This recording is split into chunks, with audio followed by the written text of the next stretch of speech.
is coming towards us.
Now, the Bronco is often nicknamed the bucking Bronco because of its amazing maneuverability. But if you look now at the center of the display line, the gear is down, and Tony is showing us the slow pass, sometimes called the dirty pass, with the gear down. Now, this aircraft during the display will go from super slow speeds to high speeds. Watch out for the really short turning radius of the aircraft.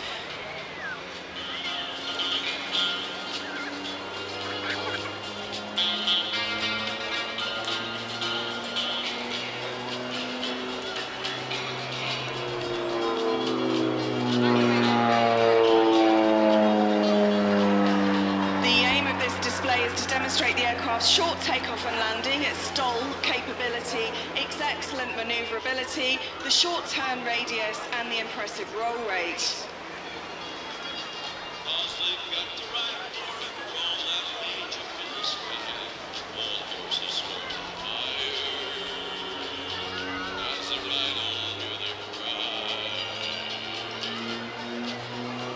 Tony absolutely loves performing at display routines in the Bronco. He loves the maneuverability of the aircraft and likes to show it off during the display.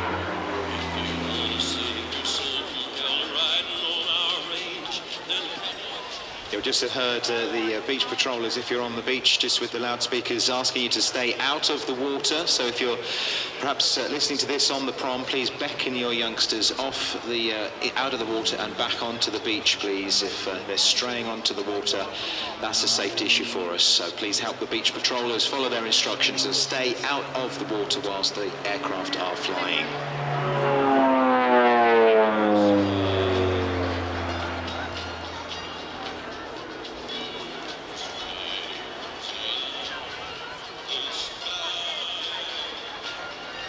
Look at that sun catching those bright orange wingtips as Tony banks round very high in the sky. We get that distinctive look with that twin tail.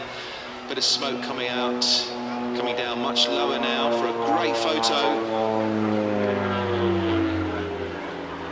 Seeing the belly of the aircraft, and the cargo area, Sam, can hold quite a lot of stuff.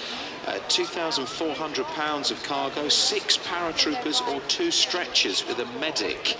Just gives you a little bit of a concept of context of the capabilities of this aircraft.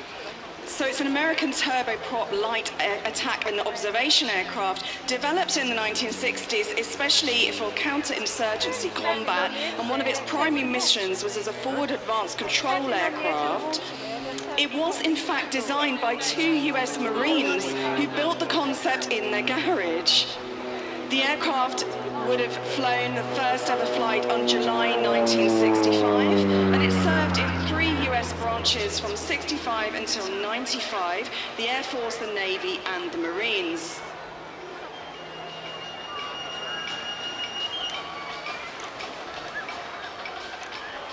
Lots of boats out to sea in the safe zone, watching the aircraft from the other side, including one of those barges, those Thames barges. I'm guessing that will be Thistle on her 130th birthday. Apologies if it's Pudge, but I know Thistle was planning to be here to celebrate its 130th birthday at the Clacton Airshow. Good afternoon to you if you're on board, and tune into us. Oh, that's nice. That's what you call a wing waggle. That was a ginormous wing waggle.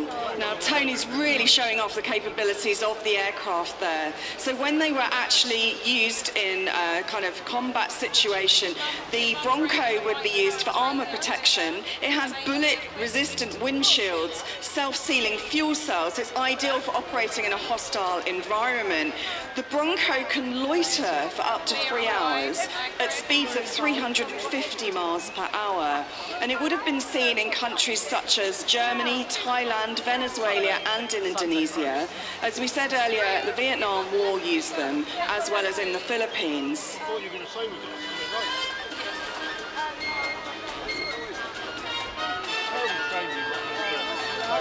I love the fact that the original idea was for it to be amphibious. I think that would have been absolutely amazing. Tony would have loved that, wouldn't he? Oh, he would have loved it, for sure. He's doing a deep dive now, look, Ian, as he comes down towards the Thames barges to the centre of the display line. The gear is down.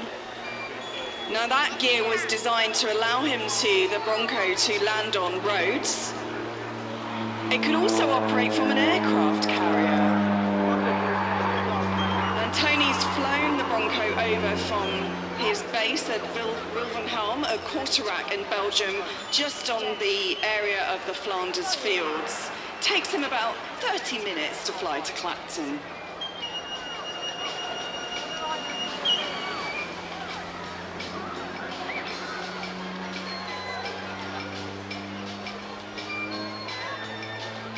Those of you that have long camera lenses or have seen photographs of the Bronco will notice that the aircraft is in a dark green colour with the orange tips, but it also has German markings. The reason for that is the Belgian airfield where Tony was based from was started by the Germans in World War I as a fighter base, and in honour of that, for messages of peace and reconciliation, Tony chose to leave the original markings of that aircraft. We heard from him on BBC Essex just a few years earlier on, and I can't tell you, I know you're probably thinking he's just saying that.